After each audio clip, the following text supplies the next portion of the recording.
Quite often, my clients or customers will ask me, Matt, what's the best investment property I can buy? And the answer really depends. It depends on what you're trying to do with an investment property. I have to tell you something. Money doesn't come easy, all right?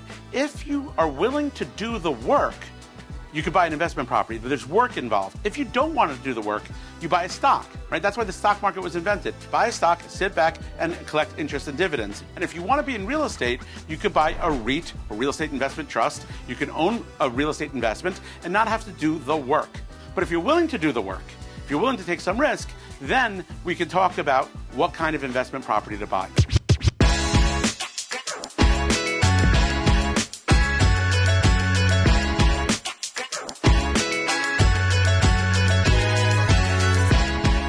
Personally, I think the best answer to what kind of investment property should I buy is something that's close to you.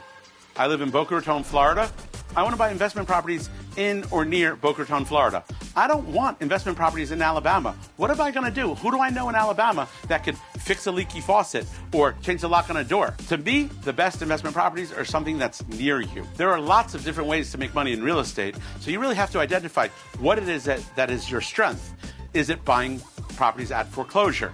Is it buying properties that need to be repaired and making those repairs? I have a great customer who buys a property that's in need of repairs, makes the needed repairs, and then sells the property for more money. It's an age-old formula. It works if you know how to buy and if you know how to rehab.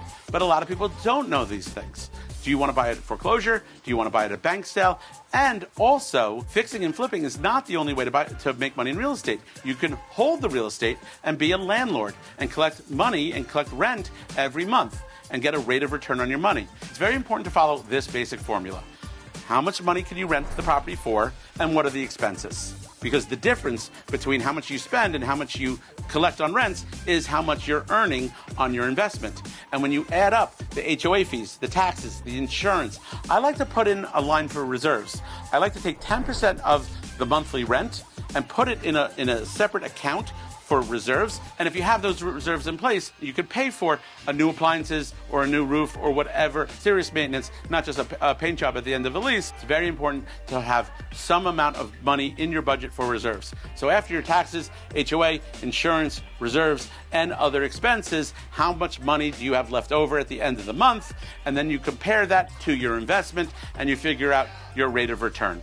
When I do that personally for my properties, I'm looking for a minimum of 8% rate of return. When we talked about the rent minus the expenses, we didn't talk about capital appreciation, right? Certainly, I got that 8% rate of return and I have the capital appreciation. When I go to sell this property, I'm selling it for more than I paid for it. So all that does factor in to your real estate investment. What kind is the best real estate investment? So that's landlording. But it's difficult to landlord if you are not local, if you don't live near the property. And that's why I said earlier, the best type of investment property is something that's close to you. Something that's nice and easy is buying into these condo hotels.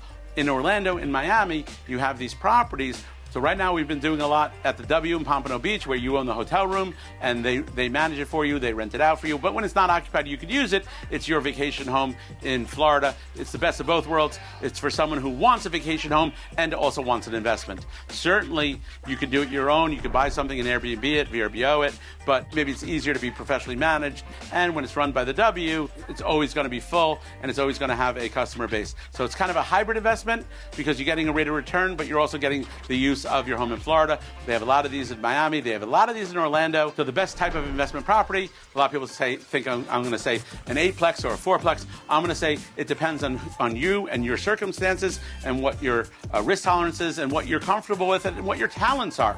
Because some people are not talented to do a fix and flip. Some people are. They're decorators. They have a good eye and they know how to do these renovations and repairs. So the best type of investment property, I think, something close to you and something that's in your knowledge base. And it doesn't hurt if it also has the benefit of you being able to use it on occasion as your second home or as your vacation home. And this is very exciting. We just launched Pompano Beach Real Estate Finder. We're selling units at the W Pompano Beach. So if you want a combination, a hybrid vacation home and investment property, check out Pompano Beach Real Estate Finder. give us a call. Ask for Preston in the office. He's been selling the hell out of this place. We're having a lot of interest in Pompano Beach, the W Hotel. You get to own a hotel room, you get to make money, and you get to go on vacation. That sounds like something you're interested. Check out Pompano Beach Real Estate Finder. Shout out to Preston Smith. He worked really hard on that website, and he's doing a great job. Thanks for joining us. Matthew Mashler, Real Estate Finder, making people money in real estate. Obviously, real estate is a place to live, but it's also a place to make money, and it's also a place to go on vacation. So it's really a wonderful, wonderful thing.